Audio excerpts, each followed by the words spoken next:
Hello everyone. In my last video, we understood about @test annotation and we understood the two attributes priority and description. Today we will understand another attributes. Let's understand another attribute which is known as enabled. The attribute enabled is put it on the text annotation to make sure that the class or method is enabled. By default, the value of enabled is true. You can make it false if you want to disable this attribute like this. If I see the default value for this, so again I will go to the @test and we can see by default the value is true. So when I make this false and if I would like to run this all the test cases, then we can see that it does not print hello B. Why? Because we have disabled this test case to run that. And the other test cases having the same enabled value which is by default as a true. We can put this in the text annotation and we can put this on a class level as well. So suppose if I put this here @test and make it enabled is equals to false, then it would disable the entire class. So let me show you. Let me just comment them and run this. So you can see that there is no test case which run because we have disabled this entire class. And when I just make it enabled as a true and run it again, then we can see that one test case would run which is hello A. Why only one test case? Because we discussed this in our last video that when we make the test annotation on a class level, then it would run only public access specified test cases.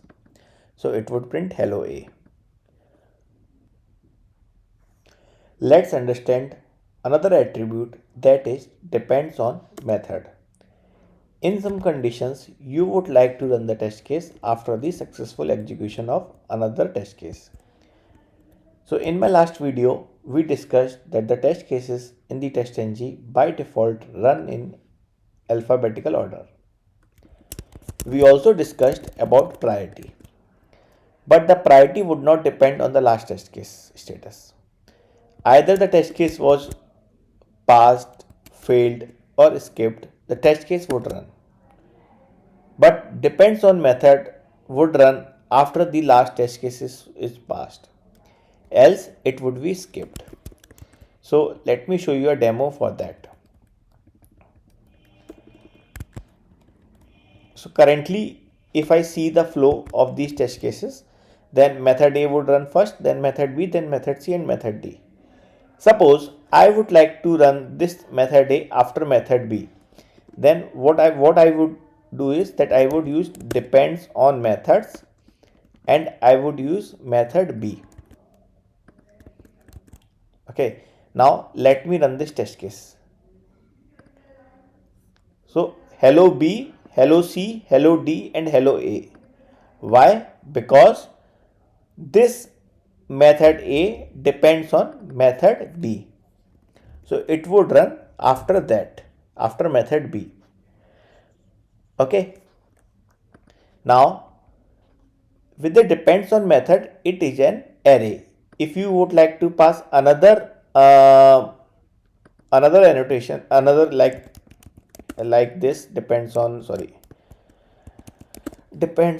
methods, then you can add two methods as well. Suppose I would like to run method A and method B, and if I run the test case again, then see the difference in the output. First it would run hello B, then it runs hello D, then it runs hello A and then it runs hello C, because our method C, it depends on method A and method B. Okay. Now we discussed that depends on method works also if the last test case is successful. Okay, so here let me use int or let me use so and 1 divided by 0, and I know it would throw an arithmetic exception because we cannot divide the number by 0. So let me run this test case again. So we can see only hello D prints. Why? Because method B was throw an assertion exception. It was because of failure. The two methods were skipped because those are depends on method B, and method D was successfully executed, then it prints hello D. Okay, so when we run this, we can see the results as well. Like method V was thrown an arithmetic exception, which I said. Then method D run successful because it does not depends on anything and it prints hello D. Then method A was skipped. Why? It was skipped because it is depends on method B, and method V was failed because of arithmetic exception. And method C also we can see that it is skipped. Okay, so we can see in the console it prints hello D. So depends on method. If we again go to our text annotation and see depends on method, then it accepts an string array. You can either enter one method or you can enter multiple methods in this array. Okay, so that's all for depends on methods. But in some conditions, if you would like to run the test case which was skipped or failed, you can do that. There is another attribute that we called alwaysRun. You can put alwaysRun attribute so it would not depend on the status of the last test case run whether the last test case was passed, failed or skipped. So we can use the same example. So we can see that this method depends on method B, and method V was failing because it is providing us an arithmetic exception. So what we can do is we can use the same attribute alwaysRun and we can put this as a true.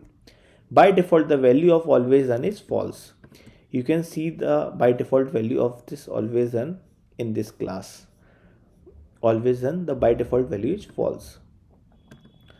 So now let me run the test cases and see the difference. So it prints hello D and hello A. By because first of all it runs hello D, then we can see this test case was failed. It runs hello A because we put the always runs to be true.